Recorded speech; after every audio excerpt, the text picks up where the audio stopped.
Natambua swala zima la umiliki wa ardhi kwa wanawake kidogo tuko nyuma.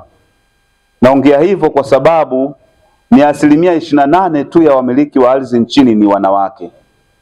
Kwa hivyo mfahamu kwamba sehemu kubwa umiliki wa ardhi uko kwa upande wa wanaume.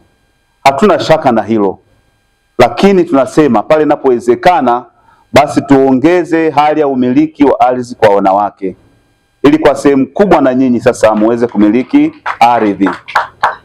Na ndio maana unakuta katika sera yetu ya ardhi ya mwaka 95, sera ile ilikuwa inatoa usawa kwa wanawake na wanaume kumiliki ardhi.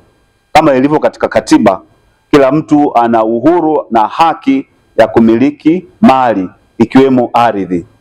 Lakini katika ile sera pia iliweka kipengele inapokuja zile haki kwa mwanamke kwamba mila na desturi zizingatiwe, hasa katika masuala mazima ya mirathi. Mnafahamu pale unapotaka kurithi, basi sera ilikuwa inaongeza kwamba mila na desturi zizingatiwe.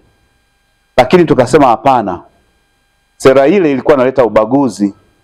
Tunaposema mila na desturi, tunaondoa ule usawa wa mwanamke na mwanaume kumiliki, lakini pia kupata haki za ardhi. Ndiyo maana katika mabadiliko ya sera ya taifa ya ardhi ile ya mwaka 95 ambayo ilibadilishwa mwaka 23 na ikazunduliwa rasmi na rais wetu mpendwa Daktari Samia Suluhu Hassan, kipengele cha mila na desturi kiliondolewa.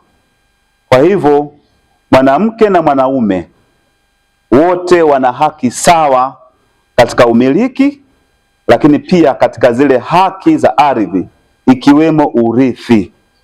Kwa hivyo wote sasa hivi mna haki sawa, na ndio maana tunahimiza kwamba mtoke kifua mbele, mje katika ofisi za ardhi mpate huduma, lakini kubwa zaidi mwisho wa siku mpate haki zenu, ikiwa ni pamoja na kumiliki ardhi na mkapata zile hati miliki za viwanja vyenu.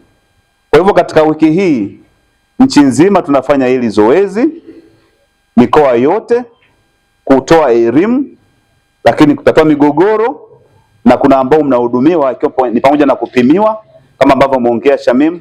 Kuna ambao mlikuwa mnapimiwa maeneo yenu, lakini mwisho wa siku hakikisheni mnapata hati zenu ili mmiliki kisheria vipande vyenu vya ardhi ambavyo mmevipata.